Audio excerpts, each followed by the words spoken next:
Tu arrives à voir toi, combien de gens qui suivent en direct? À la fin, on pourrait savoir combien de personnes pendant que nous étions en direct qui sont téléspectateurs.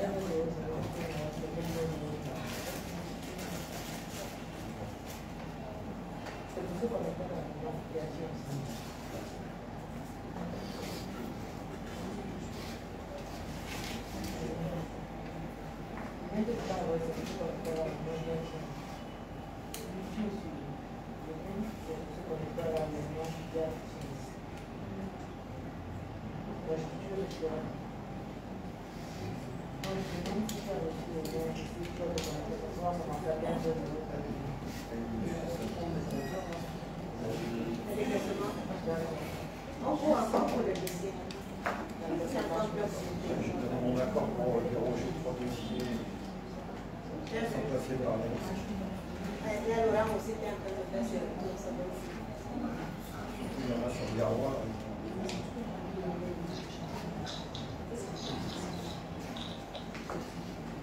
Et après, j'espère qu'il y a quand même une énergie sur le coup.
3 minutes, on aura commencé.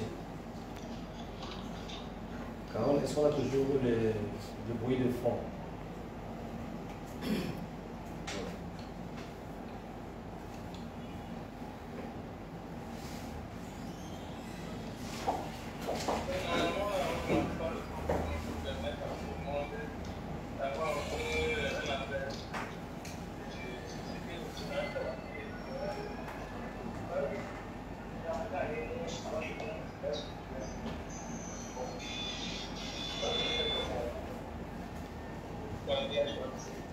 Le commentaire, bien apparaître qui reçoit le commentaire. Nous, on a deux commentaires de Julia Bissegui, qui est une dame avec qui on a travaillé énormément à la galerie Kadi pour une exposition. Donc, il demande c'est quoi le sujet. C'est vrai qu'on a déjà mis dans la description. Il demande salut, bonjour de Paris.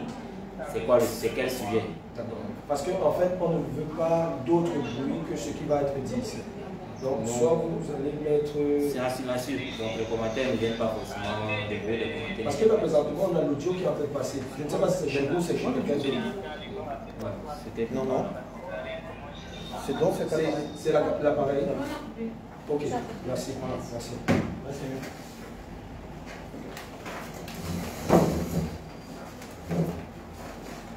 Julie, elle est en ligne? Moi déjà, on lui fait un petit coucou. J'espère que ça va bien et qu'elle est bien rentrée. On était ravis d'avoir travaillé avec elle. Le sujet, Julie, aujourd'hui, c'est évoluer de collaborateur à manager. Donc on va beaucoup parler en fait de comment devenir manager. Voilà. J'espère que ça va t'intéresser. Début du direct dans 30 secondes. Comme au théâtre ce soir.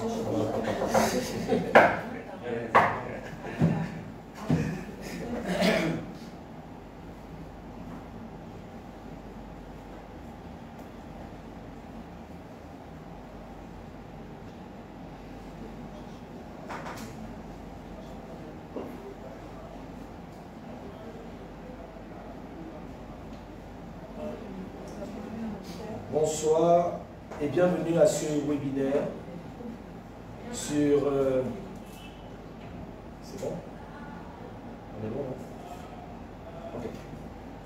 Bonsoir et bienvenue à ce webinaire du mois d'avril, c'est ça? Voilà. Pourtant, c'est évoluer de collaborateur à manager.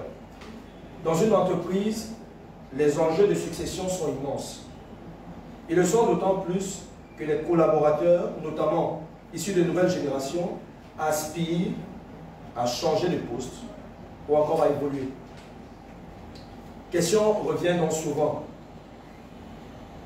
auprès des services RH ou comme pour les dirigeants de savoir quel opérationnel puis-je faire évoluer à un poste de manager, comment savoir s'il sera en mesure de gérer une équipe aussi bien qu'il accomplit aujourd'hui son travail. Selon un principe admis, un excellent opérationnel ne fait pas forcément un bon manager. En effet, les meilleurs performeurs, par exemple le commercial qui signe le plus de contrats, n'ont pas forcément les qualités attendues chez un manager. La capacité d'écoute, la capacité à fédérer une équipe ou encore la capacité à communiquer. Devenir manager est une évolution logique dans la carrière professionnelle d'un cadre. Objectif de salarié à devenir manager est un Graal. Comment donc pouvoir évoluer de collaborateur à manager? Nous vous souhaitons une chaleureuse bienvenue à ce webinaire. Et ce jour, nous sommes en compagnie représentant l'illustre entreprise DHL. Nous sommes avec Madame Véronique Ipanguet et à côté de moi, Monsieur Cyril Bellamy de Advance. Bonsoir à tous.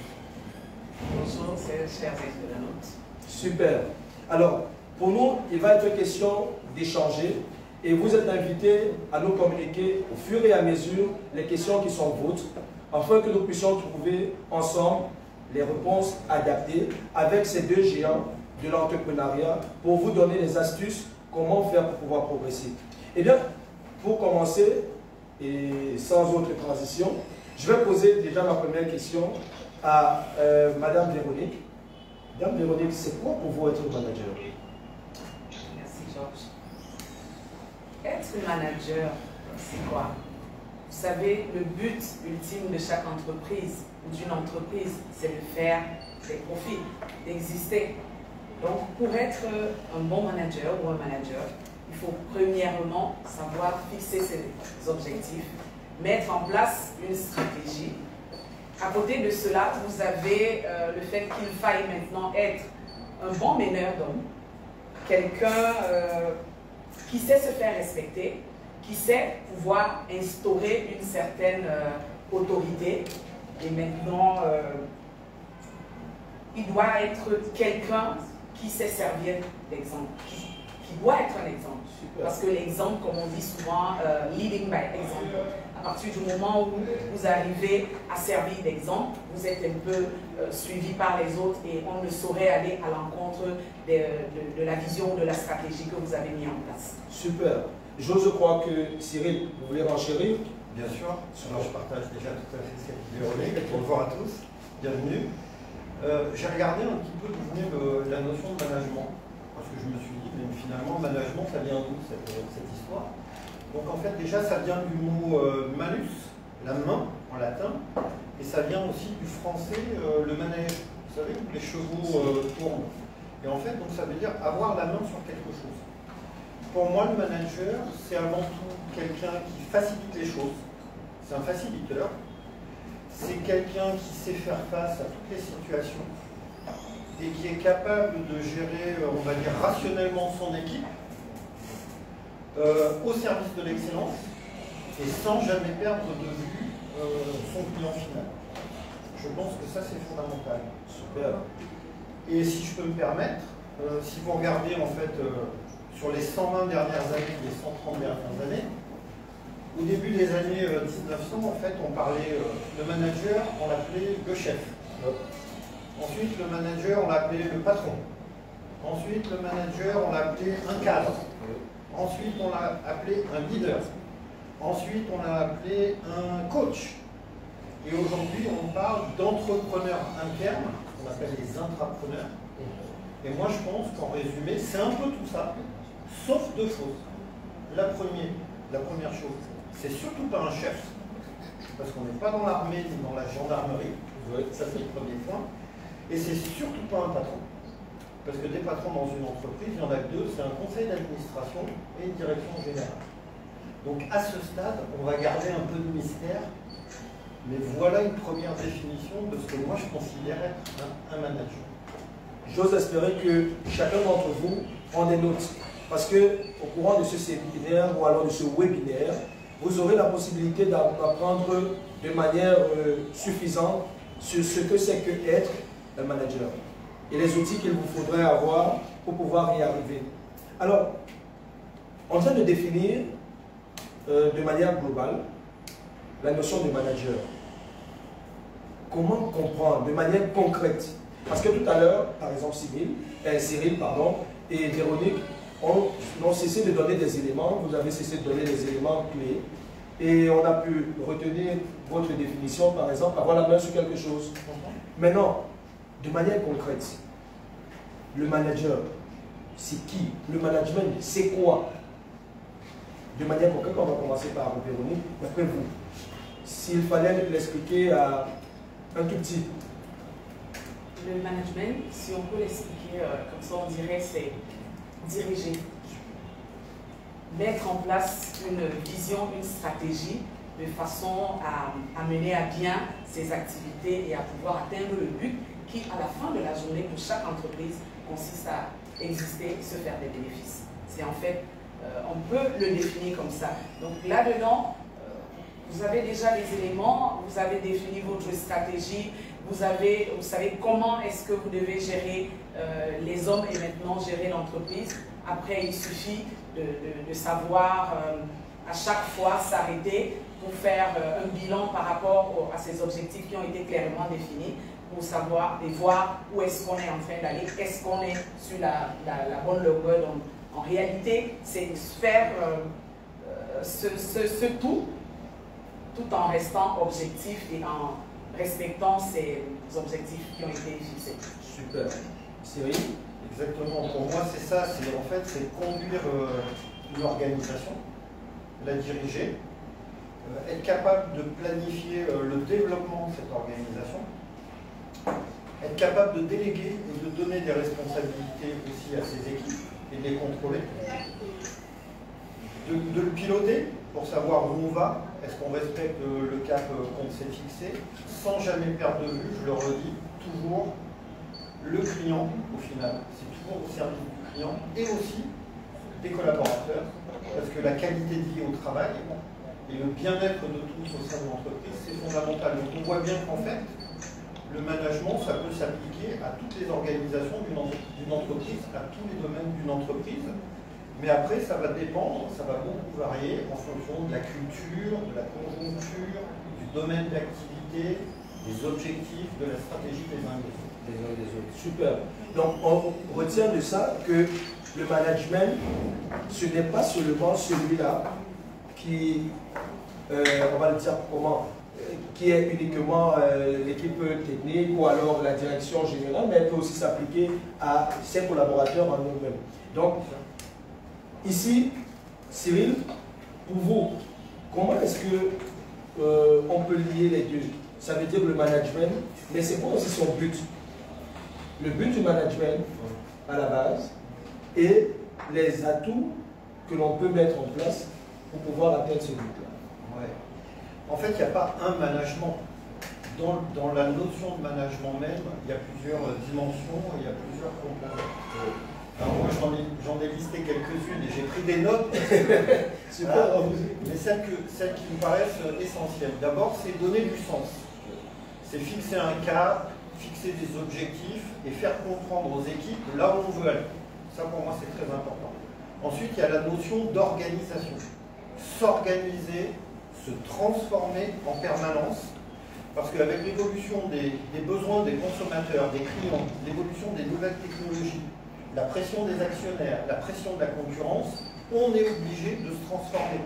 Une entreprise ou une petite entité ou une équipe ou un service qui ne se transforme pas, qui recherche en permanence à automatiser, à industrialiser, à chercher l'excellence, ben ça n'avance plus et ça meurt.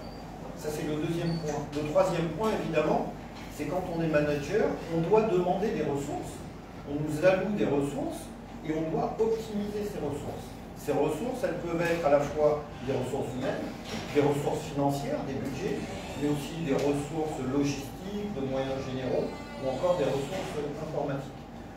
Ensuite, il faut responsabiliser les équipes. Parce que tout le monde n'a pas envie d'être manager et tout le monde ne peut pas être manager. Mais avoir des responsabilités de manager, encore faut-il les assumer. On en parlera tout à l'heure, mais il y a une forme de courage managérial à assumer ces responsabilités. Donc il faut ne pas avoir peur de faire confiance à ses équipes, bien les accompagner et les responsabiliser. Et le pendant de la responsabilisation, c'est le contrôle. Donc le manager est aussi là, à la fois pour responsabiliser, mais aussi pour contrôler. Ensuite, il y a la question de l'animation au quotidien. Véronique l'a très bien dit tout à l'heure, c'est mener les équipes. Mener les équipes, c'est communiquer, c'est animer, c'est savoir féliciter, mais c'est aussi parfois être capable de dire que ça ne se passe pas bien et comment on peut corriger le tir pour que ça aille mieux. Enfin, pour moi, et c'est vraiment tout à fait stratégique, c'est donner du plaisir aussi aux équipes et de pouvoir travailler dans un climat de confiance, dans un climat de transparence, dans un climat où la communication est au cœur de tout, parce qu'au final, que ce soit les clients ou les collaborateurs, on est tous des êtres humains et on a besoin de se dire les choses pour avancer ensemble. Super. Alors pour embrayer sur ce que est en train de dire Cyril, Véronique, d'après vous, c'est quoi les difficultés qui sont liées donc à ce poste de manager-là? On a plusieurs difficultés et à différents niveaux. Déjà, parfois on dirait peut-être que je suis un peu féministe. Quand on est déjà, quand on est une femme comme moi, on a la première difficulté souvent qu'on peut retrouver, je ne dis pas que cela existe dans mon cas, mais la première difficulté qu'on peut retrouver, c'est le fait de s'imposer en tant que femme, vous avez cette difficulté. Mais mis à part cela, quand je rentre pour prendre la question dans la globalité, il faut déjà savoir s'imposer en tant que personne. C'est-à-dire que vous allez être jeune. Dans mon équipe, il y en a qui sont plus âgés que moi. Et vous savez qu'au début, il faut pouvoir montrer que non seulement vous êtes une femme, mais même si vous êtes plus petit que les autres, vous avez la possibilité, vous avez la capacité de pouvoir vous imposer et montrer la direction. Vous voyez un peu, vous avez déjà ça. Et maintenant, l'autre difficulté que vous pouvez avoir, c'est des difficultés d'ordre économique. Quand on vit par exemple, comme aujourd'hui, la pandémie que nous vivons depuis 2 ans, vous avez l'activité économique partout dans le monde, ça ne marche pas. Et vous devez en ce moment tenir une équipe, les amener à respecter les canevas de la société et surtout ne pas se mettre derrière des excuses du genre oui, on ne peut pas avancer parce que il y a le Covid dehors. Il y a ces difficultés. Comment faire pour atteindre ces objectifs en termes sur le volet financier? Donc vous avez ça et vous avez maintenant comment la difficulté de souvent imposer son autorité. Vous devez imposer votre autorité, quel que soit le type de personne ou d'employé que vous avez devant vous, mais tout ceci dans le respect. Super. Je peux citer quelques-uns comme ça. Super. Alors, Cyril, d'après vous, à la suite de ce qu'est en train de dire Véronique, vous pensez que des difficultés autres, il peut y en avoir? Oui. Alors, je partage complètement ce qu'a dit Véronique. Surtout pour il la trouve bien. En fait, le rôle d'un manager, il est compliqué parce que tous les jours, vous devez faire face à des gens qui sont parfois dans leur zone de confort et qui n'aiment pas changer leurs habitudes. Or, notre travail à tous, quel que soit notre niveau en termes de management, c'est d'accompagner le changement. Il faut transformer en permanence. Donc faire changer les habitudes, gérer parfois la frustration, gérer l'incompréhension du changement, ça c'est, je pense que Véronique sera d'accord avec moi, des choses qui sont du quotidien et à tous les niveaux. Je prends un sujet aussi très concret qui va parler à tous nos internautes en entreprise. Gérer le décloisonnement entre les équipes. Chacun a son petit royaume, a sa petite chasse gardée, mais ça ne marche pas comme ça une entreprise. Une entreprise, ça doit fonctionner en transversalité avec des équipes qui se parlent au service d'un client.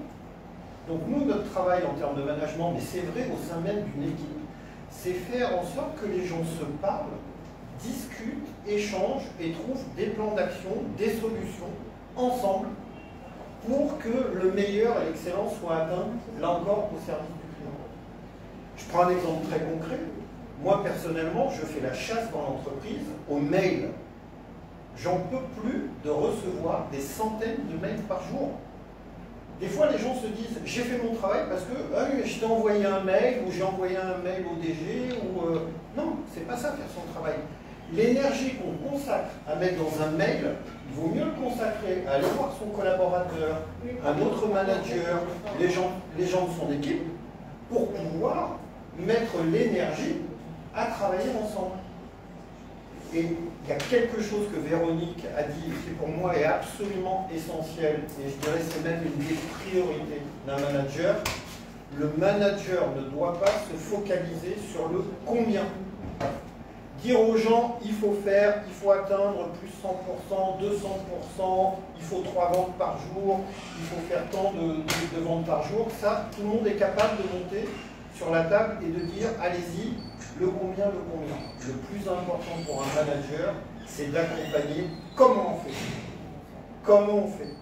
De quels besoins avez-vous? De quelle formation avez-vous? De quelle expertise avez-vous?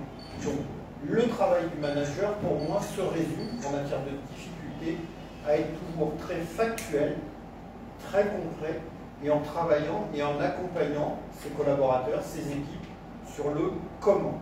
Super. J'ajouterais un peu à la suite de ce que Cyril a dit. La grosse difficulté, c'est de souvent faire sortir les gens de leur zone de confort. C'est-à-dire, quelqu'un sait que voilà mon travail et il ne veut pas faire d'extra. Et maintenant, il faut les amener à sortir de là.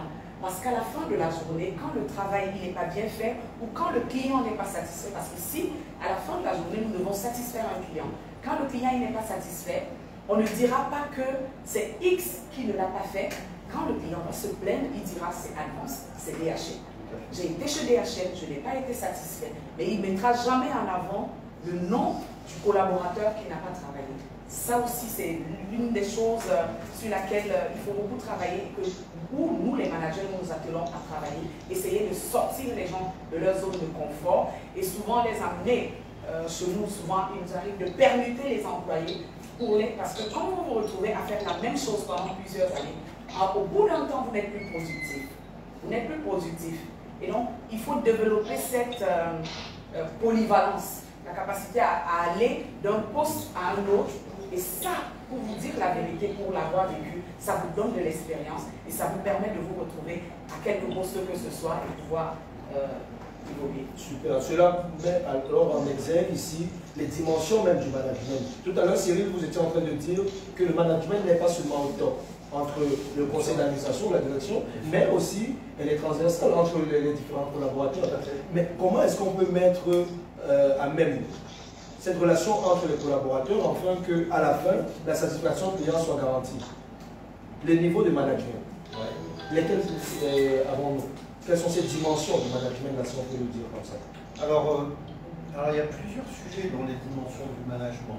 Avant de répondre, Georges, plus précisément à ta question. Déjà, il y a une dimension qui est humaine.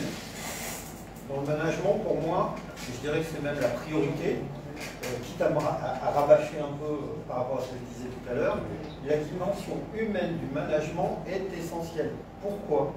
Parce que nos clients et nos collaborateurs, nos équipes, sont des personnes. Et le capital humain est essentiel et un manager doit bien comprendre qu'une partie de son temps, il doit le consacrer au capital humain. Client, c'est évident, mais l'accompagnement permanent de la montée en compétence des collaborateurs, c'est essentiel. La deuxième dimension du management, c'est une dimension évidemment technique. C'est très difficile de vous retrouver en situation, par exemple, de manager une équipe de contrôle de gestion si vous n'avez pas un minimum de base en finance et en contrôle de gestion. Donc un manager doit avoir, à minima, une forte expertise de son domaine d'activité, mais ça ne suffit pas. Parce qu'ensuite, il y a aussi une dimension qui est une dimension, je dirais, environnementale. En fonction des contraintes de l'entreprise, en fonction de la conjoncture, si vous êtes sur une dynamique de développement ou une dynamique de maîtrise de vos risques, si la conjoncture est positive ou si la conjoncture est comme au mois d'avril ou au mois de mai l'année dernière catastrophique, l'impact de l'environnement sur votre façon de manager les équipes peut être aussi et doit être différent. On ne va pas forcément demander les mêmes choses. Et bien sûr, à la fin, au final, et ça, je pense que Véronique l'a dit dans ses premiers mots dans son introduction, la quatrième dimension, c'est la dimension économique. On est là pour apporter de la performance sur les équipes en matière de capital humain, de la performance humaine, de la performance financière. Parce que la performance financière, c'est-à-dire la rentabilité d'une entreprise, n'est pas un objectif pour nous en termes de DG en disant il faut faire de l'argent, parce qu'il faut faire de l'argent. Parce que si on n'est pas rentable dans une entreprise, on n'est pas pérenne. Et on ne peut pas réinvestir dans les nouvelles technologies, ouvrir des agences, développer de nouveaux process, recruter de nouvelles compétences et former nos compétences. Donc simultanément, en fait, il y a ces quatre grandes dimensions qui reposent sur le management. Et après, pour répondre à ta question de façon un peu plus détaillée, évidemment, entre ce qu'on demande au top management, au N-1 du top management, et à ceux qui sont responsables d'unités, de services ou d'agences, chacun, en fait, est une courroie de transmission entre la stratégie que veut développer la direction générale, d'une part, donc faire approprier par ses équipes ce qu'on attend d'elle, et d'autre part, et c'est essentiel aussi, c'est aussi le rôle du manager, c'est de faire remonter ce qui se passe dans les équipes sur le terrain, au plus proche du client, pour que la direction générale prenne toujours des décisions qui soient adaptées à son environnement et à la conjoncture. Parce qu'une direction générale qui n'est pas sur le terrain, qui ne voit pas ses équipes, qui n'écoute pas ses équipes, est une direction générale qui est aveugle et donc qui va faire n'importe quoi.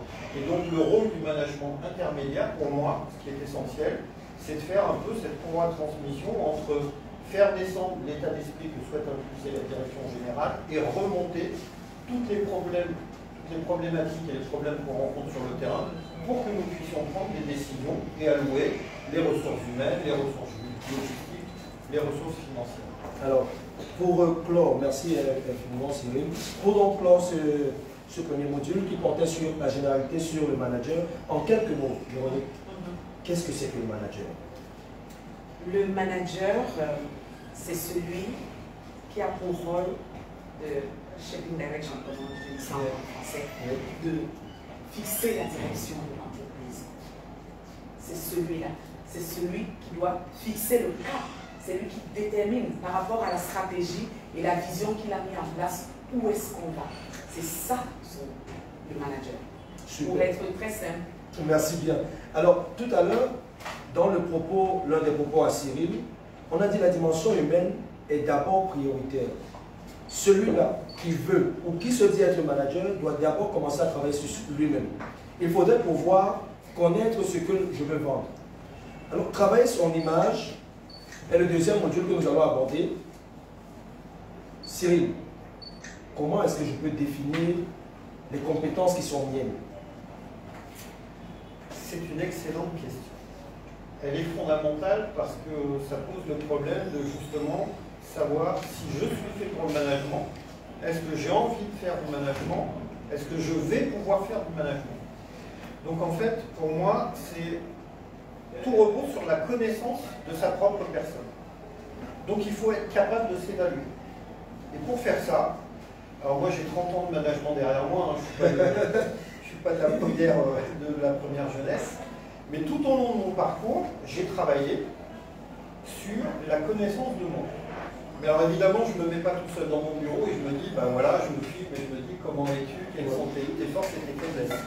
Quoique, je conseille à tout le monde de faire sa propre auto-évaluation pour déterminer vraiment en toute confiance et en toute transparence quels sont mes points forts, quels sont mes points faibles, qu'est-ce que j'aime faire et qu'est-ce que je n'aime pas faire.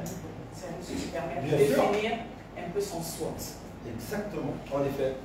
Mais exactement, vous venez d'aborder là l'un des outils. Oui. Alors, comment moi je m'évalue si besoin est, de manière concrète? Alors il y a des techniques. Donc le SWOT pour nos internautes, c'est la matrice qui permet de connaître les forces, les faiblesses, les opportunités et les contraintes.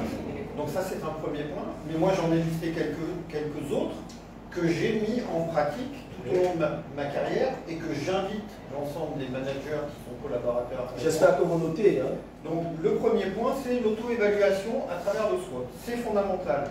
Le deuxième, c'est ce qu'on appelle faire un 360 degrés. Un 360 degrés, c'est là aussi connaître ses forces, ses faiblesses, ses atouts, ses contraintes. Mais ça, vous allez le demander d'abord à votre famille. Vous allez demander à ceux qui vous connaissent très bien d'un point de vue personnel de faire un 360 degrés. Vous allez voir que vous allez commencer à avoir des clés qui vont renforcer votre propre auto-évaluation. Et après, vous le faites auprès de vos amis en qui vous avez confiance, effectivement, parce que c'est un sujet qui est quand même très personnel, et donc on a besoin d'avoir le retour des gens en qui on a confiance et qui sont un peu des modèles aussi pour nous. Faire un bilan de compétences. Alors un bilan de compétences, c'est un vrai sujet, ça coûte de l'argent. Il y a des entreprises, par exemple chez Avance Cameroun, on permet à des collaborateurs de faire des bilans de compétences. Il y en a des bons, il y en a des moins bons, il y en a qui coûtent très cher, il y en a qui sont très bons et pas chers. En tout cas, moi j'invite tous ceux qui le peuvent à essayer à un moment donné dans votre carrière de faire un bilan de compétences. Et puis après, il y a aussi, et ça c'est facile à faire, c'est le retour de son manager plus 1, le retour de son manager plus 2 et le retour de mes équipes. Nous on a fait par exemple un petit exemple, un petit travail, enfin pas un petit travail, un gros travail, au sein de notre comité de direction. On a fait en fait une fiche point fort, point faible de chacun auto-évaluation, et on a chacun auto-évalué les autres. Et après, on a fait un petit speed dating où, en face à face, chacun se disait les points forts et les points faibles. Ben, je vous garantis que c'est un très bon exercice.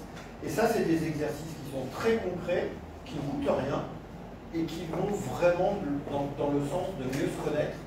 Parce que entre ce qu'on pense être et ce qui est, ce qu'on véhicule comme image et la façon dont on est perçu par les autres, que ce soit sa famille, ses amis, ses équipes, son manager, vous allez voir, il y a parfois de grandes surprises, l'idée étant à la fin d'aligner ce que je suis, ce que je veux paraître et la façon dont je suis perçu. Quand on arrive à faire ça, super, on est bon. J'ajouterais que chez nous, on le fait aussi, chez DHL. On le fait d'une façon par un sondage. C'est-à-dire, vous pouvez entrer dans le système et vous créez un sondage que vous envoyez aux gens et ils vous renvoient leur feedback. Et très souvent, pour avoir des retours vraiment objectifs, vous savez, les gens ont peur de dire des choses en face. Donc, vous le faites, mais de façon, quand le feedback vous revient, il est de façon anonyme. Vous choisissez les personnes à qui vous envoyez et après, ils vous évaluent. Maintenant, vous-même aussi, vous pouvez faire une espèce d'évaluation de votre propre expérience, que ce soit professionnelle ou extra-professionnelle, pour voir où est-ce que vous en êtes exactement. À côté de cela, vous pouvez déduire, ok, hier, voilà ce que je faisais, on m'a noté, aujourd'hui, voilà où est-ce que j'en suis. Comment faire pour arriver à faire plus par rapport à l'évaluation qui m'a été donnée? Parce que dans tout ça, chaque fois que vous faites des évaluations, il faut noter que quand vous êtes dans une entreprise et que tous les 3 mois ou alors tous les 6 mois, vous avez une évaluation, ça vous permet d'avoir un retour. Et bien heureusement, chez DHL, on le fait. La semaine prochaine, par exemple, je vais avoir mon évaluation avec mon manager qui va me dire, c'est une évaluation trimestrielle. Ça va me permettre, et souvent quand on vous donne le feedback, ça fait mal, c'est dur. Parce que vous avez l'impression que, est-ce que c'est vrai? Est-ce que c'est pas vrai? Mais, à partir du moment où vous vous mettez en tête que feedback, c'est gift, vous l'acceptez, ça vous permet de vous améliorer. Vous pouvez aussi faire, Cyril l'a dit tout à l'heure, le bilan. Je vais pas m'attarder dessus. Mais maintenant, vous-même, vous pouvez, par rapport à votre travail, identifier votre progression. Si vous faites cela, ça vous permet de mieux manager. C'est intéressant ce que vous dites, Véronique. Mais on peut penser que s'auto-évaluer signifie forcément que l'on a beaucoup de lacunes. Par contre, même dans cette auto-évaluation, ou alors celle-là qu'on fait avec nos collaborateurs et autres, nous peuvent ressortir aussi des points forts. Alors comment moi, je peux, je ne sais pas, me concentrer sur ces points forts pour pouvoir progresser demain après demain? Rappelons-nous que pour le moment, je suis au niveau du collaborateur. Je souhaiterais vraiment progresser. Ces points forts, comment je les mets en avant? Moi, je ne conseillerais pas de se focaliser sur les points forts. Parce que si vous vous focalisez sur les points forts, vous allez dormir dans votre zone de confort. Il est important, je conseillerais aux collaborateurs de se concentrer sur les points faibles. Ce que vous n'arrivez pas à bien faire aujourd'hui. Parce que même si on vous note sur une échelle de 10, on vous donne 7 sur 10. Vous avez 3 points sur lesquels vous devez travailler. Alors, pour arriver à évoluer d'un échelon demain, comment faire? Ce n'est pas en travaillant sur les 7 premiers points qui sont positifs. Vous devez vous attarder sur les points négatifs. Et c'est là-dessus que vous devez faire un plan d'action, travailler point par point et au besoin, rentrer de temps en temps vers la personne qui vous a fait cette évaluation pour pouvoir avoir un feedback et vous assurer que ce qui vous était reproché hier, vous avez un peu comblé le gap. Super. Je vais me focaliser sur les 3 points restants. Alors, comment est-ce que je peux donc me fixer l'objectif de combler ce gap-là? Quels sont les atouts que je peux avoir? Alors moi, je voudrais revenir sur les points forts et les points de faiblesse. Je pense qu'il faut travailler les deux. Et avant tout, il faut les connaître. Donc vraiment, l'identification de ces points forts et ces points de faiblesse, c'est très important. D'abord parce que capitaliser sur les points forts, c'est un acquis. Donc autant en profiter. Et vous savez qu'un point fort, en fait, ça repose sur 3 choses. D'abord, il y a le talent qui est inné. Il y a des gens qui sont faits pour faire du piano, il y en a d'autres qui sont faits pour jouer au basket, il y en a d'autres qui sont bons pour faire du commercial, donc il y a le talent, donc ça faut le savoir. Après il y a le savoir, qu'est-ce que j'ai appris dans ma petite enfance, à l'école, en cultivant par ailleurs, et puis après il y a le savoir-faire. On y reviendra, mais Véronique en a parlé tout à l'heure. Évidemment, quand vous avez fait de multiples mobilités fonctionnelles ou géographiques, votre savoir-faire est beaucoup plus riche et beaucoup plus grand que si vous êtes resté pendant 10 ans au même poste dans la même entreprise. Par exemple, chez Alliance Cameroun, nous on estime qu'entre 3 et 5 ans, c'est la durée maximum en poste. Là, on vient de faire 150 mobilités parce qu'il y avait des gens qui étaient en poste depuis plus de 5 ans. Ça, c'est pas possible. Pour vraiment se renfermer et être dans sa zone de confort, c'est le meilleur. Donc là, il faut sortir de ça. Donc, moi, je pense qu'effectivement, il faut travailler sur ces points de faiblesse en prenant confiance en soi, en faisant du test and learn. D'accord ? Personne n'a la science infuse et personne n'a la science innée. Donc il faut tester des choses. Et nous, ce qu'on attend, enfin, en tout cas, moi, ce que j'attends d'un manager, c'est qu'il ait confiance en lui, qu'il teste, qu'il essaye, qu'il soit courageux et qu'il propose des choses. Après, tout le monde a le droit à l'erreur. Le droit à l'erreur est un... Enfin, tout le monde a le droit à l'erreur. Après, le manager, par rapport au droit à l'erreur, lui, son travail, c'est de faire en sorte que cette erreur soit corrigée et qu'on ne refasse pas 2 fois la même erreur. Voilà. Mais pour moi, ça, c'est super important. Et enfin, je voudrais conclure sur un point qui me paraît aussi évident, c'est qu'on ne peut pas dissocier le management de l'équipe. Moi, les managers qui managent qu'eux-mêmes, ce n'est pas des managers. Ça, c'est des experts. Et on a besoin d'experts, mais un manager qui ne manage que lui n'est pas un manager. C'est un cadre, c'est un expert, c'est tout ce qu'on veut, mais pas un manager. Et comme on ne peut pas être bon partout, y compris quand on est directeur général, eh ben on a besoin d'être bien entouré. Donc on a besoin d'une équipe, et au bout du bout, c'est la capacité à travailler tous ensemble de façon transparente, en confiance, qui permet, là encore, de répondre aux attentes des clients et de viser l'excellence. Super. Donc, j'ajouterais peut-être qu'il faut aussi, quand on est dans ce mood où on veut s'améliorer, accepter se former. Je ne sais pas ce qui est du cas de chez Advance, moi je parlerai de chez DHL. Nous avons une plateforme, My Talent World, qui est une plateforme de e-learning. Et quel que soit le département dans lequel vous vous trouvez, vous trouverez une formation par rapport à ce que vous avez, ce dont vous avez besoin. Si vous avez des lacunes, je dirais, par exemple, dans la vente du produit maritime, vous trouverez un produit. Il faut juste souvent avoir l'humilité de reconnaître qu'ici, j'ai une faiblesse et il faut que je puisse la combler. D'où la formation. La formation. Oui, alors si je peux rajouter un point, parce que ça c'est absolument essentiel, notamment pour nos amis internautes. Oui. Évidemment, le manager, son objectif, c'est pas de trouver la faille et de dire c'est pas bien et sanctionner.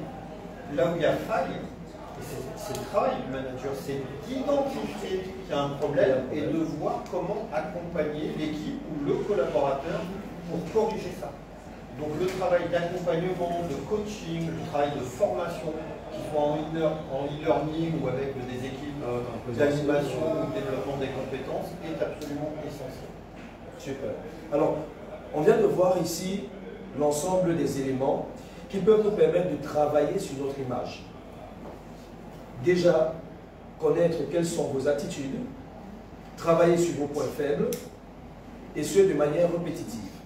Surtout, avoir toujours à l'esprit le fait d'accepter de se faire former, donc d'accepter ses erreurs et de les corriger au fur et à mesure.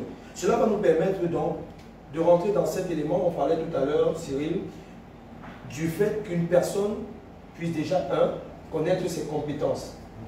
Car c'est un gage d'estime pour lui-même, c'est un élément de confiance. Alors, d'après vous, ici déjà pour embrayer sur le 3e module, celui qui est développer son capital confiance, pourquoi est-ce que moi je devrais développer l'estime de ma personne? Est-ce un atout ou alors plutôt une lacune? C'est absolument essentiel. Mais je dirais que c'est à la fois essentiel en tant que manager, en tant que collaborateur, mais en tant qu'être humain. Tout repose sur la confiance. Si vous n'avez pas confiance en vous, c'est difficile d'avancer. Donc pour moi, j'associe en fait la confiance à l'estime de soi. Donc savoir comment être bien dans sa tête, être bien dans sa peau, oser, être courageux, être bien dans sa tête, oui, c'est ça. C'est avoir confiance en soi pour être capable d'avancer. Et je dirais qu'un manager, il doit en avoir plus que les autres. Parce que plus que tout, un manager, on ne l'a pas dit encore, mais c'est aussi quelqu'un qui gère la pression. Il a beaucoup de pression, le manager, beaucoup. Il doit faire rentrer en fait des choses qui sont rondes dans des carrés dans des ovales, dans des triangles. Il doit faire fi, on lui dit tout le temps, il faut aller plus vite, plus fort, mais il n'y a pas de moyens, il n'y a pas de ressources, donc il faut y aller. Donc ça c'est un vrai sujet. Donc là encore, il faut avoir une sacrée confiance en soi et être capable de diffuser cette confiance à l'équipe. D'accord? Moi j'ai un petit slogan qui dit un bon manager c'est une éponge à stress. C'est celui qui absorbe le stress des équipes et qui diffuse tout le temps de la bonne énergie. Et je vois parfois, d'accord, des gens qui font exactement l'inverse, c'est-à-dire qu'ils vont voir les équipes en diffusant du stress, oh là là j'ai la pression, le patron ceci, cela, d'accord? C'est exactement l'inverse de ce qu'on attend d'eux. Donc pour moi, avoir confiance en soi, c'est un travail, c'est un vrai travail. C'est un vrai travail. C'est tester, c'est oser, c'est être courageux. Mais ça va aussi au-delà, ça pose la question aussi de je ne peux être un bon manager au travail que si ça va bien dans ma vie personnelle. Alors je sais que c'est un peu compliqué d'aborder ça, ce sujet, mais si vous voulez, un manager qui a une manageuse, quand on dit un manager, c'est hommes et femmes, et chez Advance Cameroun, nous avons 60% de managers femmes. Donc, dont une directrice générale adjointe et 5 personnes au comité de direction. Donc vous voyez, on n'est pas en reste sur ce point. Mais en fait, ce que je voulais dire, c'est que si vous êtes bien chez vous à la maison, d'accord, vous serez bien au travail. Si vous avez des problèmes à la maison, vous allez les embarquer au travail et vice-versa. Si vous avez des problèmes et des difficultés au travail, vous allez les emmener à la maison. Donc être capable de bien séparer, dissocier la sphère personnelle et la sphère professionnelle, c'est fondamental. Et j'invite tous ceux qui ont des problèmes à la maison, tous ceux qui ne font pas de sport, tous ceux qui ne dorment pas bien, tous ceux qui ne s'alimentent pas bien, tous ceux qui n'ont pas de culture générale, qui n'ont pas d'amis ou qui n'ont pas de hobby dans la vie, à se poser cette question. D'accord?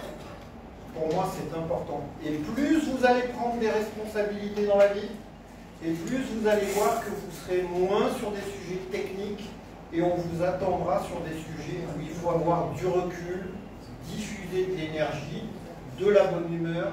Pour moi, c'est ça le management. Sans perdre jamais de vue l'efficacité et la qualité du service à nos clients. Voilà. Pour ajouter, il faut savoir que quand on est un manager et qu'on diffuse des énergies négatives, ça se reflète sur sa team. Et chaque fois que vous diffusez une énergie positive, ça se reflète aussi dans votre équipe. Alors, Cyril l'a dit tout à l'heure, je ne vais pas beaucoup m'attarder dessus. À partir du moment où vous n'avez pas la confiance en soi, vous ne pouvez rien faire. Maintenant, si vous avez une paix d'esprit, chez vous, ça joue. Mais en même temps, on nous apprend aussi dans plusieurs formations qu'il faut souvent savoir dissocier. C'est-à-dire, on a l'habitude de dire chez nous à l'EHL, quand on sort, dès qu'on arrive, on laisse ses problèmes au niveau du paillasson. Et dès qu'on entre, on essaye de se mettre dans une ambiance bon enfant. Et ça permet aussi en même temps souvent d'oublier le stress qu'on avait à la maison. Parce que tout le monde en a. On a souvent tendance à penser que les managers, oh, ils vivent bien. Cyril l'a dit tout à l'heure. C'est nous qui portons le stress de l'entreprise. C'est nous. Quand le conseil d'administration parle, il ne va pas parler aux employés. On ne va pas demander à l'employé pourquoi telle chose n'a pas été faite. On ne vous posera jamais la question. C'est nous qui portons le stress. Mais maintenant, quand vous portez ce stress, il faut savoir le manager de manière à ce que vous n'ayez pas une influence négative sur les équipes que vous gérez au quotidien. Parce que cela, à la fin de la journée, aura un impact négatif sur votre résultat. Et le but pour lequel nous sortons tous les matins, c'est le résultat. Alors, Véronique, très bien dit, n'est-ce pas? Vous qui êtes country manager de DHL Global Forwarding, comment vous boostez votre estime de vous-même? Ben, j'avoue que ma première source de motivation, parce que je travaille avec une merveilleuse équipe, ça il faut le dire, ma première source de motivation, c'est mon équipe. Il y a des moments où, quand je sors et je pense que, ok, aujourd'hui, on a un petit truc, quelque chose de positif à fêter, à célébrer au bureau, ça vous donne envie d'aller au-delà des limites. Il y a ça. Vous avez ma première source de motivation qui est mon équipe. Et puis, il y a aussi l'environnement dans lequel vous vivez. L'environnement, là, je rentre dans le privé, où je ne vais pas beaucoup m'attarder. Mais à partir du moment où vous vivez dans un environnement sain, où tout se passe bien, vous êtes boosté. Vous êtes boosté. Mais en même temps, l'autre chose qui peut aussi booster le moral d'un manager, c'est le rendu qu'il a par rapport à ses équipes. Quand vous vous retrouvez à travailler avec une formidable équipe, vous voyez quand un employé a fait une erreur et qu'il s'en rend compte et que lui-même se plie en quatre pour essayer de le corriger. L'erreur est humaine et il y en aura toujours. Chaque fois, si quelqu'un me dit qu'il peut faire toute une année sans commettre une erreur, j'aimerais bien voir cette personne, il y en a là. Donc, quand vous avez ces éléments, voilà en fait comment moi je me booste. Et à côté de cela, Cyril l'a dit, il faut faire des activités. Il faut faire des activités sportives. Moi, bon, moi je ne me balade pas beaucoup. Voilà. Maintenant, il y en a qui aiment aller se défouler en boîte de nuit, il y en a qui aiment aller dans les restaurants, il y en a qui ont d'autres hobbies, genre dépenser, aller dans les prêt-à-porter, acheter, ça c'est les femmes, acheter ci, acheter ça. Les hommes Donc, il y a plusieurs méthodes. Maintenant, à chacun la sienne. Moi, je vous ai un peu donné quelques éléments qui me permettent de me booster. Oui. Alors, il y a un des internautes, à l'occurrence M. Ndika Georges, qui voudrait savoir comment faire, ou alors pourquoi est-ce qu'on devrait continuer à se projeter dans l'avenir. Est-ce qu'arriver déjà au stade de ce top management, si on peut le dire comme ça, est-ce qu'il faudrait dormir sur ses lauriers, on en parlait tout à l'heure, ou alors continuer à viser une progression constante, Cyril? Ah mais non. Vas-y. Mais non. Je ne peux. Il faut être un rêveur continuellement. Et se dire que là où je suis, ce n'est pas le sommet. Moi, j'ai commencé, pour ceux qui connaissent mon histoire, je sais qu'il y en a quelques-uns qui connaissent mon histoire, j'ai commencé chez DHL en tant que réceptionniste. Wow. En juillet 1999, je suis venue en stage et je ne suis plus jamais repartie. Et chaque fois, je me disais, il faut que j'aille au prochain poste. Ne vous arrêtez jamais. Aujourd'hui, moi, je l'ai dit à mon patron, je lui ai dit, oh, si tu t'amuses, je récupère ta place. Mais dans une ambiance, bon enfant, et lui, ça lui fait plaisir parce qu'il me dit, et quand il était ici au Cameroun, il me disait, je ne suis pas venu rester éternellement ici. Il faudrait qu'en partant, qu'on n'envoie pas quelqu'un qui vient de notre pays, que ce soit un talent qui sortent de la maison. Donc, quel que soit le poste dans lequel on se trouve, il faut toujours penser à aller beaucoup plus loin, viser le sommet.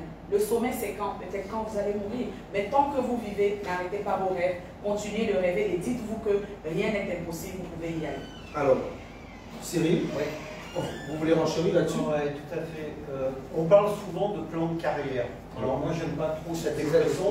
Je préfère exactement la façon dont Véronique l'a présentée. C'est quoi vos rêves? Qu'est-ce que vous voulez faire dans la vie? C'est quoi votre but? Voilà, ça c'est une vraie bonne question. Quand vous savez ce que vous voulez faire, là encore, c'est la même question. Oui. Fixez-vous un cap et donnez-vous les moyens d'y arriver. Dans les trucs et astuces qu'on vous a donnés cet après-midi, qu'on va un peu résumer aussi maintenant, c'est d'abord, quand vous êtes bien dans un poste et que vous avez l'impression que tout roule, c'est qu'on n'a plus besoin de vous, les amis. Un manager n'est là que pour gérer des situations qui ne vont pas. Sinon, on n'a pas besoin d'un manager puisque ça roule. Oui.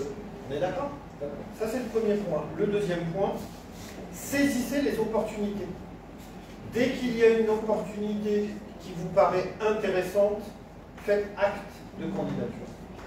Faites acte de candidature. L'autre point qui est essentiel, on l'a dit tout à l'heure, mais pour moi c'est super important, ne restez pas en poste plus que 3 ou 4 ans. Voilà. Il vaut mieux faire 3 ans dans un poste que 10 ans.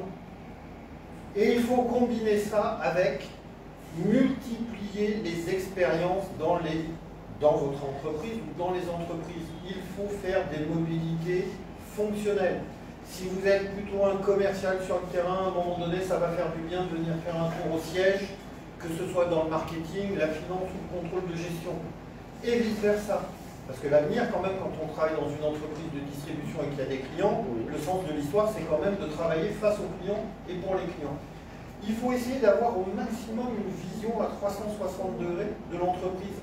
Et ça s'acquiert. Les meilleurs parcours, les parcours les plus riches sont ceux, d'accord, qui se sont bâtis sur une multitude de mobilités fonctionnelles et géographiques.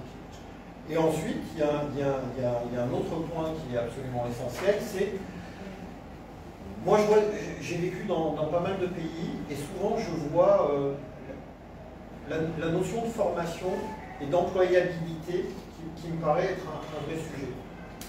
À un moment donné, quand vous avez un master ou vous avez Bac plus 5 ou Bac plus 6, arrêtez les formations théoriques. Arrêtez. Voilà. Pour devenir un manager, on n'a pas besoin de faire Polytechnique, l'ENA, l'ESSEC, etc. On a un background. Après, la différence va se faire par l'expérience et sur le terrain. Et on peut devenir rapidement un jeune manager excellent, comme on pourra peut-être dans sa vie jamais accéder à un poste de management, fut-il de moyen niveau. Donc, je reviens à ce qu'a dit Véronique. Essayez de réaliser vos rêves, fixez-vous un cap, entourez-vous des bons conseils, trouvez un mentor. Trouver un mentor, c'est essentiel. Moi, dans les 15 premières années de ma vie, il y a 2 personnes qui m'ont accompagné et qui m'ont donné tous les conseils que je ne pouvais pas trouver au quotidien en restant devant ma machine ou sur le terrain auprès des clients et que je n'aurais jamais pu trouver dans des formations théoriques. Il y a le savoir. Quand vous avez un certain background, concentrez-vous sur l'expérience, le savoir-faire, et cela ne s'acquiert qu'en prenant des risques, en étant courageux et en multipliant les mobilités fonctionnelles et géographiques. Super. Alors, tout à l'heure, on a dit par exemple que manager, c'est certainement faire, si on veut utiliser cette expression. Alors, si je suis à même de faire, comment est-ce que je peux retransmettre? Tout à l'heure, on a longuement abordé le sujet sur soi-même. Comment il faut connaître vos compétences, développer vos points forts, travailler sur vos points faibles. Il peut penser, celui-là, ce collaborateur, que devenir manager est très lourd comme tâche. Si on a autant de travail à faire sur soi, quand est-ce qu'on travaillera sur les autres? Véronique, d'après vous, comment je m'organise, moi en tant que collaborateur voulant devenir manager, pour pouvoir déjà avoir les aptitudes à gérer les uns et les autres qui seront les N-1? Certains diront que je vends beaucoup DHL, mais je pense que j'ai de la chance d'être dans cette structure parce qu'elle est organisée telle que on prépare les collaborateurs à devenir managers. Okay. Nous avons par exemple chez nous un programme que nous appelons je cherche le mot l'expression, mais en fait c'est où on commence on prend les employés seniors, voilà, et on commence à les préparer pour être des managers. Et c'est un programme généralement qui dure sur 2 ans. Vous êtes suivi, vous allez vous faites une formation, vous faites des exposés et vous avez des mentors. Cyril l'a dit tout à l'heure, c'est très important. Vous avez des mentors qui vous suivent. Et ce n'est pas un jeu. Et on arrive, comment est-ce qu'on arrive à les identifier ou alors à mettre ces gens dans ce projet? C'est par rapport au travail que vous donnez au jour le jour. À partir de votre travail, on vous sélectionne. Et lorsqu'on vous sélectionne, on envoie votre nom, tout se passe au niveau de notre head office Middle East en Africa à Dubaï.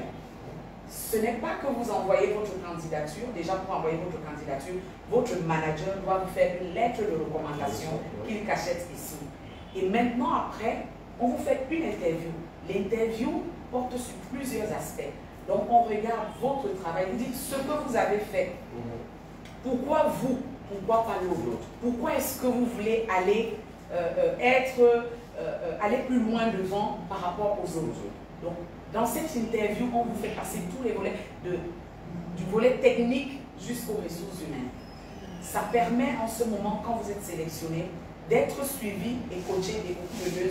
Je vous assure, depuis qu'on a commencé, jusque-là, tous ceux qui sont passés par ce canal sont aujourd'hui.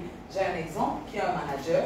Il y a un qui est devenu un team leader. Team leader, il est entre le manager et les autres employés. Donc, il faut faire cette préparation et ça, chez nous, on l'a fait. Voilà un peu comment nous on prépare les collaborateurs à être managers. Super. Ça c'est à DHL et à Advance. Alors chez Advance, donc, nous, Advance, on fait partie aussi d'un groupe international qui est leader de la microfinance dans le monde. Et en fait, on identifie aussi des talents. Donc on a des pépinières, on a des viviers, et on prépare les talents de demain, à la fois les talents pour faire du management intermédiaire jusqu'au top manager. Parce qu'en fait, un top manager, c'est-à-dire quelqu'un qui va être capable d'intégrer la direction générale, donc DG ou directeur général adjoint d'une filiale, c'est à peu près 10 ans de préparation. Okay. Alors évidemment, il y a des talents qui vont arriver à le faire en 8 ans, il y en a d'autres qui en 12 ans, mais on ne peut pas, en moins de 10 ans, aspirer à gérer des entreprises qui ont 100 ou 150 000 clients et 500 ou 1000 collaborateurs. C'est vrai, il faut prendre son temps.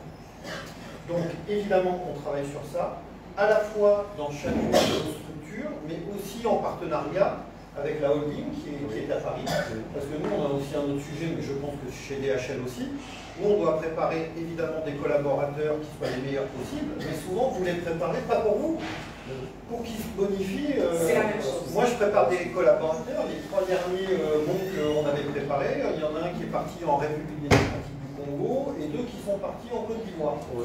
Donc le sujet de préparer les talents, y compris en faisant des mobilités, est très fort chez nous. Et ça pose aussi une autre dimension, qui est l'évolution de la fonction RH dans l'entreprise. Moi, je ne parle plus de ressources humaines, je parle de capital humain, je ne parle plus de formation, on parle de gestion prévisionnelle des emplois et des compétences, de développement et d'accompagnement des compétences. C'est quelque chose qui doit être hyper dynamique et pas simplement statique, en se disant je mets des gens dans une pièce, je fais une formation et ça y est, ils sont formés. Non, on forme des gens, mais après on les coach. Donc on a des coachs, on a des animateurs, on a des moniteurs de vente qui sont en phase sur le terrain avec les collaborateurs qui sont formés pour les accompagner en coaching et en binôme et s'assurer que le savoir s'est bien transmis dans une forme de savoir-faire qui est quand même l'objectif que chacun doit atteindre au bout du bout. Alors voilà, super. Donc ça nous permet ici de comprendre en effet que développer son capital confiance est un élément très important pour pouvoir avancer. Primordial même. Super, les expressions fusent. Alors, nous entrons dans le 4e module, devenir un manager. Je veux devenir un manager. Moi, en tant que collaborateur, j'ai atteint déjà ces 3 paliers. J'ai pu prendre le temps de comprendre c'est quoi même le management, comment est-ce que je peux travailler sur mon image et comment je peux développer mon capital confiance. Alors maintenant, je suis à ce niveau-là où je suis certain d'avoir tous les atouts pour devenir un manager. Qu'est-ce que je dois, qu'est-ce que nous apprend déjà la théorie? Si je veux être manager, qu'est-ce qui est requis? Hormis ce que l'on a parlé, ce dont on a parlé tout à l'heure concernant la personne en elle-même. Chez DHL, qu'est-ce qui est requis si je veux être manager? Mais je l'ai dit tantôt, chez DHL, et ça je vais le préciser, on ne regarde pas le diplôme, Cyril l'a dit. Oui. C'est bien d'avoir des grands diplômes, mais vous pouvez avoir les diplômes sans avoir l'expérience nécessaire, sans avoir l'expertise. Donc vous devez avoir déjà une certaine expertise par rapport au domaine dans lequel vous exercez. Maintenant, là où vous aspirez à avoir le poste de manager, il ne suffit pas de se lever le matin. Ce serait par exemple un peu difficile pour un employé qui est aux opérations, je dis n'importe quoi, maritime ou aérienne, avec un background, il a fait une licence ou bien un master en logistique et transport, de vouloir aller postuler comme directeur financier. Vous voyez très bien que c'est quelque chose qui est impossible. Donc, il faudrait déjà avoir cette expérience. Et maintenant, pendant votre parcours, démontrez patte blanche. Montrez que vous méritez vraiment cela. Et pour éviter souvent des discussions, pourquoi lui, pourquoi moi, c'est pour ça qu'on commence à préparer les gens dès le début à partir du programme que nous appelons Young Talent Programme. Le Young Talent Programme. Donc quand vous y êtes inscrit et que maintenant, parce que vous pouvez vous y inscrire et après vous dormez sur vos lauriers, par rapport au feedback que vos coachs donnent et par rapport à ce que vous montrez ou que vous produisez sur le terrain, voilà des armes qui vous nous permettent à nous, le management, de dire oui, celui-ci, il peut occuper ce poste et on peut lui faire confiance, ça marchera. Cyril? Alors chez nous, et pour moi en particulier, le manager, c'est d'abord un expert. Comme l'a dit Véronique et comme je l'avais dit aussi avant, c'est essentiel de déconnecter. J'ai des bons diplômes, j'ai beaucoup de diplômes et donc je vais devenir manager. Non, aucun rapport. Donc savoir-faire, expérience, mobilité. Ensuite, si vous n'avez pas l'obsession du client et l'obsession des équipes, c'est pas la peine de faire du management, faites autre chose. Oui. Et pour moi, après, on n'en a pas encore beaucoup parlé, mais c'est les valeurs. C'est quelqu'un qui a beaucoup de valeurs, un manager. C'est quelqu'un d'abord qui a de l'empathie. De l'empathie, c'est-à-dire qui s'intéresse aux autres, donc aux clients, à ses collaborateurs, à ses pairs. Voilà, ça c'est la première chose. C'est quelqu'un qui a une très très grande déontologie. Voilà. On ne peut pas dépasser la ligne rouge quand on est manager. On doit être un modèle, on est un exemple pour les autres. Donc ça pour moi c'est absolument essentiel. Il faut être respectueux. C'est pour ça qu'au tout début je vous ai dit, pour moi un manager c'est tout sauf un chef. Un manager, sa porte elle est ouverte, il est là pour aider, il est là pour donner du conseil, pour accompagner, pour montrer la direction. C'est quelqu'un qui doit avoir beaucoup de courage et supporter la pression. Voilà, pour moi ça c'est des choses qui sont essentielles. Et si je devais le résumer par trois choses, c'est quelqu'un qui doit être positif, pragmatique et courageux. Voilà. Si on a ça dans ses gènes, ou si on a envie de travailler ça pour progresser sur ces trois sujets, que sont être positif, être pragmatique, ça veut dire être concret, être factuel, être objectif, et avoir du courage, c'est-à-dire assumer des responsabilités, proposer des choses, parfois même qui sortent du cadre, être force de proposition en permanence et porter le changement. Alors, on a tous les atouts pour faire un très bon manager, y compris pour ceux qui n'ont pas de diplôme. Parfois, les diplômes ne servent à rien. Bien. Oui, on pourrait le dire en riant, mais voilà. Mais on n'encourage pas les gars à ne pas avoir, hein, au contraire. On disait tout à l'heure que la théorie est importante, okay? Puisqu'il faudrait déjà savoir ce que je voudrais faire.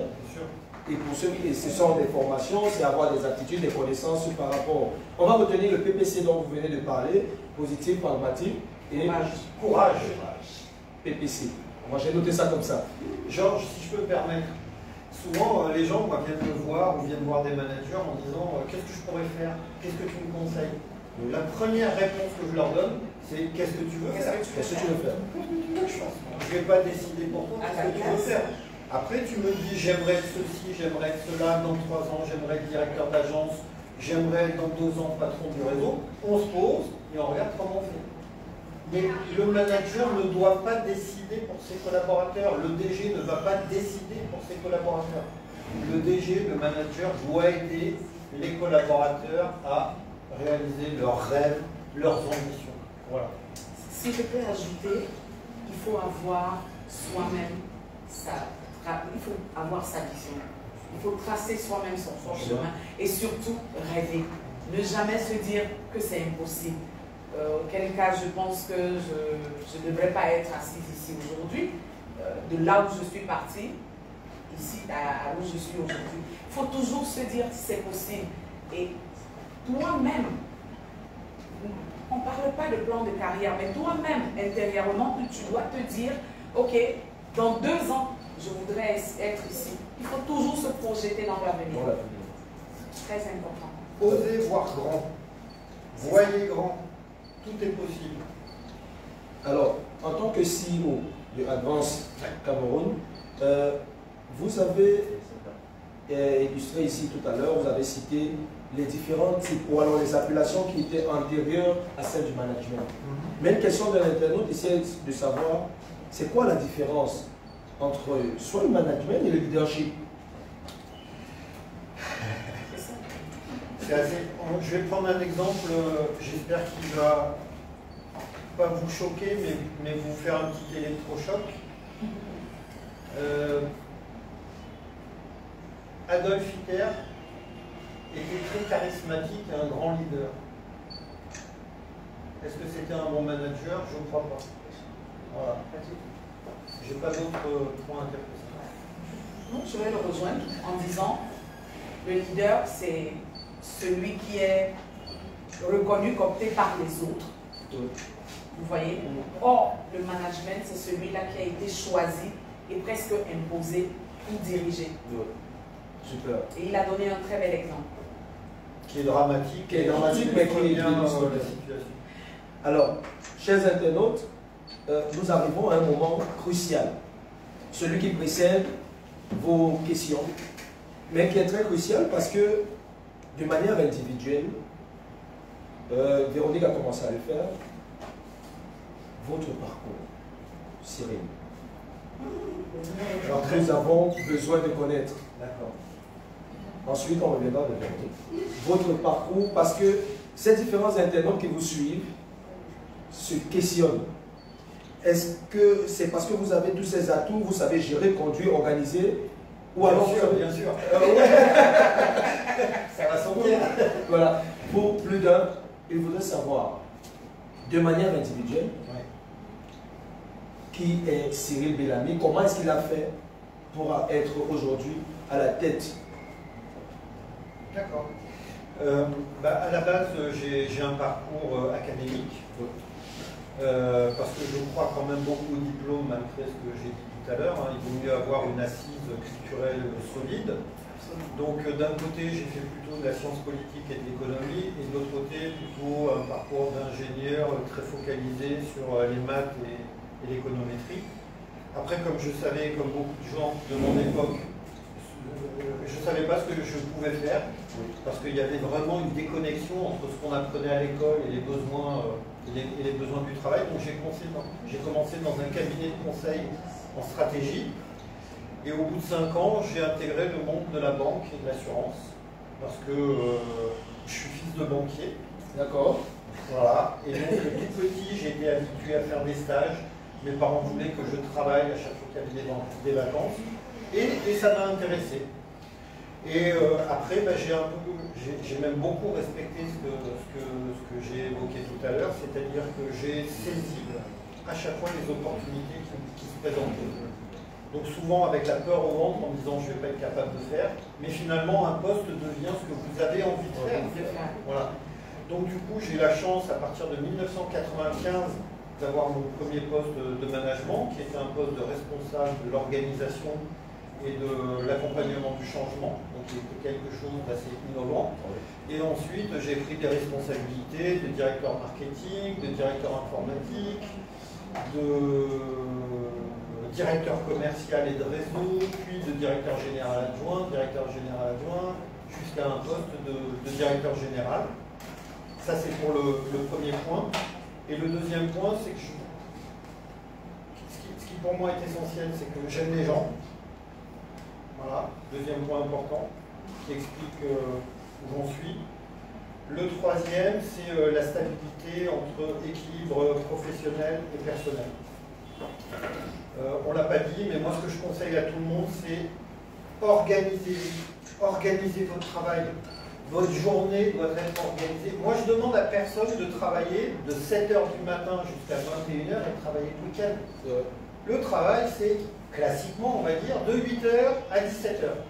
Mais ce qu'il faut dans ces 9 h moins 1 heure des pauses déjeuner, c'est être efficace. C'est avoir des résultats. Parce que tout ce qui n'est pas résultat, pour moi, c'est que du vent et c'est que de la littérature. Donc, calez votre organisation au quotidien, votre journée type, votre semaine type, votre mois type, et organisez-vous dès que vous sortez de DHL ou d'Advance. Laissez la tenue DHL Advance au boulot et concentrez-vous sur votre vie privée, vos amis, les voyages, la culture, le sport, etc., etc. Et si vous faites ça, les synergies entre les deux, naturellement, vont se faire. Mais c'est vraiment, j'insiste beaucoup sur ça, parce que plus vous aurez des responsabilités et plus il faudra prendre du recul, être capable de bien vous entourer, de bien déléguer, parce que vous imaginez bien qu'avec Véronique, on ne travaille pas 24 heures sur 24. C'est pas possible, personne n'est possible. Et plus à un moment donné vous travaillez de toute façon, et plus vous faites des nœuds au cerveau, vous mettez une mauvaise pression. Et croyez-moi bien que quand je ne suis pas content, les équipes le voient le matin. C'est pour ça que j'essaie toujours d'avoir la banane pour diffuser cette espèce d'onde positive et que j'aimerais qu'on diffuse auprès de tous mes clients dans toutes nos agences. Super. Voilà. Alors, du parcours que vous avez, on retient qu'il faudrait se familiariser avec l'environnement dans lequel on veut travailler. C'est aussi un atout, c'est même un élément essentiel. C'est absolument essentiel, et là, il n'y a pas de secret. Pourquoi, quand on est, comme moi, à moitié italien, moitié français, on arrive à s'intégrer, à travailler facilement en Guadeloupe, en Guyane, en Algérie, au Maroc ou au Cameroun? C'est l'expérience. D'abord, c'est le respect, l'écoute, la compréhension du terrain, aimer les gens. Voilà. Et après, c'est le savoir-faire. La première expérience que vous allez faire à l'international dans un monde inconnu, si vous êtes un être humain respectueux, vous aimez les autres, ils vont bien vous accueillir, vous allez apporter votre expertise, parce que les gens ne vont pas vous juger à la couleur de votre peau ou de quel pays vous venez, ils vont vous juger sur qu'est-ce qui fait pour moi, qu'est-ce qui m'a apporté, en quoi ça tire tout le monde vers le haut. Et si vous arrivez à faire ça, c'est gagné. Super. Alors, je suis certain que de tous ceux qui nous suivent, en grande majeure partie les dames, attendent aussi ce moment avec impatience. Dame Véronique. Oui. Mon parcours, mais je vais essayer de faire court parce qu'il est long. je suis passée un peu partout, il est long, mais il faudrait juste retenir que ça fait 21 ans, en novembre prochain, que je fais partie des effectifs de DHL. En sachant que j'ai commencé en juillet 1999 en tant que stagiaire. Je passais en deuxième année BTS. En réalité, c'était juste pour pouvoir payer mes frais de scolarité. Et après, voilà, j'ai commencé à la réception. Et au bout de 2 ans, je suis partie de la réception pour la télévente. Et après, de la télévente, je suis passée à commercial sur le terrain. Et en 2009, en tant que commercial sur le terrain, DHL, le groupe de Post auquel on appartient, a créé DHL Global Forwarding en entité propre individuelle. Donc je suis passée de chez DHL Express, qui fait le courrier, à DHL Global Forwarding. Et de là, j'étais commercial jusqu'en 2015, où j'ai eu mon premier poste de manager en tant que Head of Customer Service. Et en 2016, j'ai été directrice commerciale. Et depuis septembre 2019, je suis directeur général de DHL Global Forwarding. Je dirais ici que l'une des choses que les conseils que je donnerais aux internautes, aux jeunes qui me suivent c'est la première des choses, c'est le courage, l'abnégation, la passion. Soyez passionnés par tout ce que vous faites. Parce que si vous venez au travail parce qu'il faut que vous ayez le salaire à la fin du mois, rassurez-vous, ce ne sera jamais le même, ce parcours ne sera pas comme ça. Mais maintenant, quand vous êtes passionné, vous aimez ce que vous faites. Moi, je suis certes directrice générale à l'IHL Global Forwarding, mais je suis sur le terrain, je suis avec mes commerciaux, on marche sur le terrain ensemble, j'appelle, je vends, je vais sur... J'aime la vente. Moi, de formation, j'ai un BTS en action commerciale, une licence action commerciale, master action commerciale. Donc, comme Cyril l'a dit tout à l'heure, faites vos études parce que c'est quand même important. Quand on vous fait, on fait un announcement pour dire qu'on vous a nommé à un poste, il faudrait quand même que votre CV soit étoffé, qu'on dise que vous avez fréquenté ici ou là. Parce que si c'est pour dire oui, on a nommé Véronique et puis on s'arrête là, parce que vous n'avez quand même pas... C'est très très très important, il faut le faire. Donc soyez passionnés dans tout ce que vous faites. Et moi, ma passion, c'est la vente. J'aime souvent me vanter, je sais que je suis une excellente commerciale. Super. Oui, je suis obligé de rebondir parce que tout ce que je viens de dire à Véronique, c'est j'adore. Moi, à titre personnel, je suis directeur général et il y a des commerciaux dans la salle. Là, ils savent 2 jours par semaine, je suis sur le terrain. 2 jours par semaine. Et je peux vous dire que quand on est DG, trouver 2 jours dans une semaine, c'est un vrai sujet.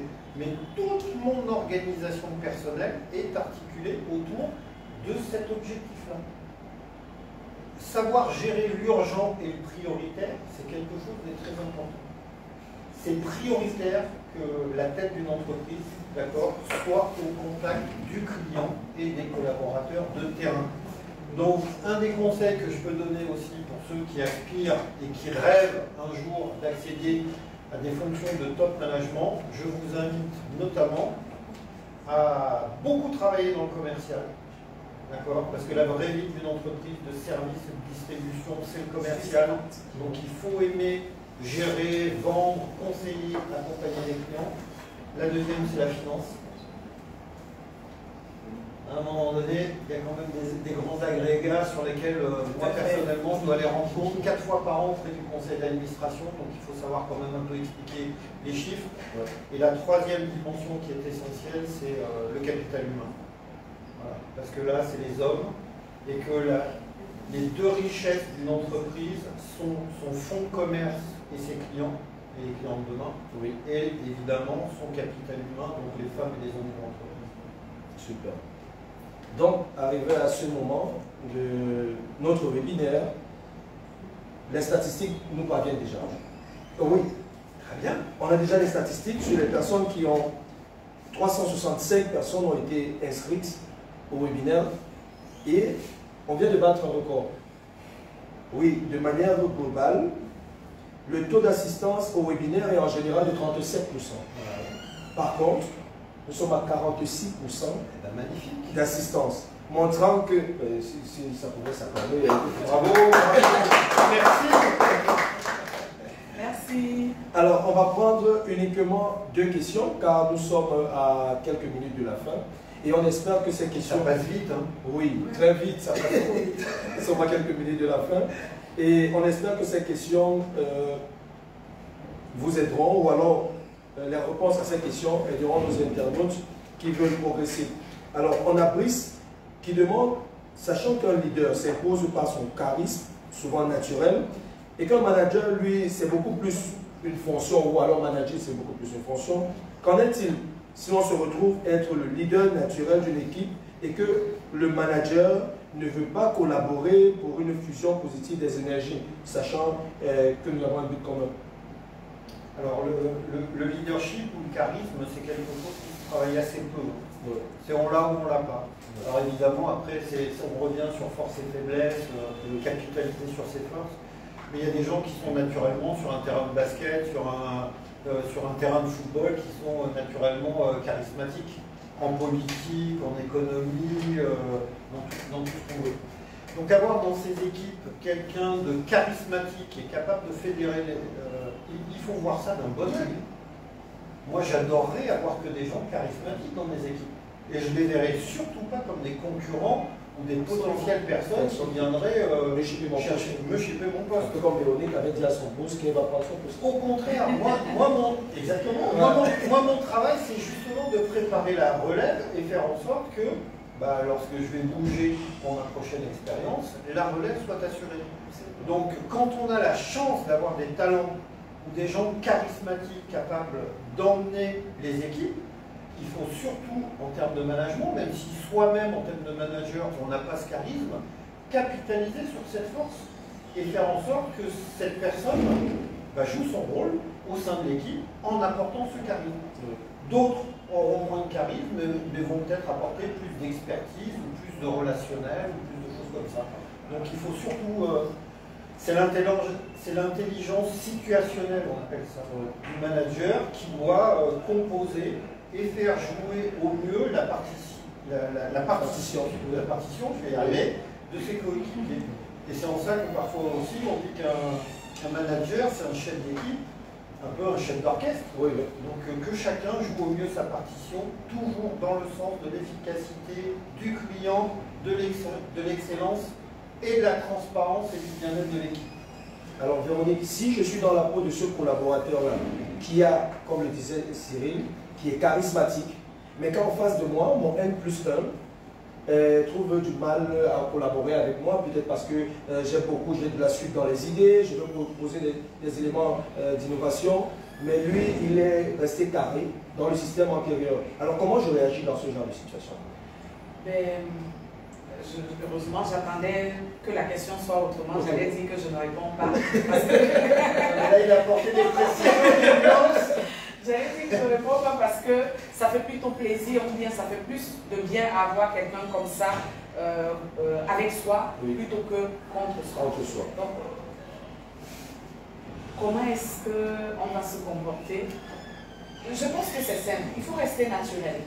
Rester naturel et continuer à faire son travail. On ne peut pas changer une personne. Quand quelqu'un il a du charisme, il a du charisme. Aujourd'hui, tu as un manager qui ne l'accepte pas. Continue, travaille. Si tu gères quand même, si tu es avec une équipe et que tu peux continuer à la fédérer, fédère-la, continue. Peut-être que demain, tu auras un manager qui sera beaucoup plus ouvert. Moi, je ne conseillerais jamais à un collaborateur d'entrer en conflit avec son patron parce que c'est un combat où il sera perdant. Alors après, il y a deux autres pistes, parce que tu as affiné ta question et du coup, ça me fait penser à autre chose. Un leader charismatique dans une équipe qui ne s'entend pas avec son manager, dont le manager ne sait pas utiliser cette ressource, il y a aussi deux formules. On peut sortir le leader charismatique pour lui faire autre chose et le mettre à profit sur d'autres sujets, ou changer le management. Voilà. Après avoir essayé évidemment de mettre de l'eau dans le vin et faire en sorte que la mayonnaise prenne. Mais après, à l'impossible, il n'est tenu. Donc nous, on a aussi, et le manager a aussi le pouvoir de décider de bouger des gens, de proposer d'affecter des gens sur des choses qui seraient plus concrètes par rapport à leur parcours, à leur inspiration ou à leur expertise, tout simplement. Très bien. Donc, alors, étant donné que manager exige avoir des équipes en dessous de soi, la question que posent Astrid et Kani est de savoir comment soutenir des équipes très différentes en termes de compétences et les faire travailler ensemble. Véronique.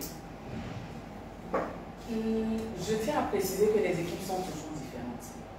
Vous savez, chacun, ce que vous avez comme atout, c'est pas ce que Cyril a ou moi. Donc, la première des choses, c'est de savoir faire une symbiose. Comment faire pour tirer tout ce qui est positif de chacun d'entre eux. Donc, et tout part de la vision que le manager a. C'est quoi la vision? C'est quoi la stratégie? Comment est-ce que les objectifs sont clairement définis? À partir du moment où les objectifs sont clairement définis, chacun sait ce qu'il a à faire. Chacun sait ce pourquoi il est là, ce pourquoi il est payé. Et ça fait que c'est quelque chose de très facile à gérer. À partir du moment où chacun a ses objectifs, chacun sait ce qu'il a à faire, c'est très simple. Alors, c'est une très bonne question, Astrid.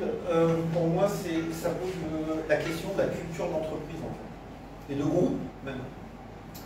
Je l'ai dit, on fait partie d'un groupe international, mais parce qu'on a des valeurs communes, des orientations stratégiques communes, la volonté d'impacter socialement et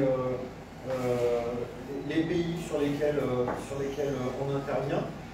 Donc évidemment, toutes les populations sont différentes au sein d'une entreprise parce que dès l'instant où tu as des logisticiens, des informaticiens, des financiers, des gens de RH, des commerciaux, etc., bah, tout le monde a des aspirations différentes, mais l'idée c'est d'avoir un cap commun, des valeurs communes, et ça c'est le rôle aussi des directions générales, de fixer des orientations stratégiques. Nous par exemple, pour être très concret, on a 4 orientations stratégiques. La première c'est le client-centric. Tout ce qu'on fait doit être bon pour le client. La deuxième chose, ça ne va pas vous étonner, c'est le capital humain. Veiller en permanence à l'accompagnement, à la montée en compétence des collaborateurs. La troisième orientation, c'est l'agilité et la transformation. Et tout ça pour que, en conséquence, on soit rentable, donc pérenne. Et tout se décline ensuite, tous les plans d'action de toutes les unités, de toutes les directions, de tous les services, en fait, se déclinent de ces orientations stratégiques. Et si elles ne le sont pas, ça veut dire que ce n'est pas prioritaire chez nous. Et on met de côté.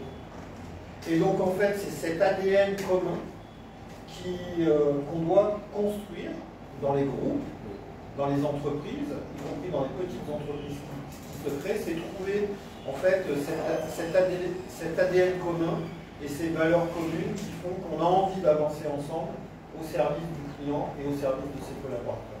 Super. Alors, au courant de ce webinaire, chers internautes, nous sommes certains d'avoir pu vous donner des astuces, des atouts, mais aussi des éléments pour devenir le manager que vous souhaitez être. Manager, c'est conduire, c'est gérer, c'est savoir aussi organiser. Mais ce gros travail commence d'abord sur soi-même, en travaillant sur son image, connaissant ses compétences, développant les points forts qui sont les nôtres, mais aussi se fixant des objectifs bien précis. À la suite de cela, on pourra savoir comment galvaniser en quelque sorte l'estime qu'on aura de nous-mêmes, parce que c'est primordial si on veut être à même de pouvoir impulser une certaine dynamique auprès de ceux-là qui sont nos collaborateurs ou alors nos N-1. De manière générale, aujourd'hui, M. Cyril Bellamy, DG de Advance, et à ma gauche, Mme Véronique Depanguet, DG chez DHL Global, ont su ressortir ici les éléments les plus importants à vous fournir. Nous espérons que pendant ces 1h30 que nous avons passé à votre compagnie, vous avez eu la possibilité, ou alors, un peu comme moi, pris autant de notes que possible. Pour le mois de mai, nous vous l'annonçons déjà, le prochain webinaire portera sur développer son leadership de manager, et l'un des panélistes est déjà connu. Il s'agira de Ibrahim Oumarou Sanda, le DG de CCA. Restez des nôtres et merci infiniment d'avoir été avec nous. Au revoir. Merci à tous. Ciao. Merci encore. Super.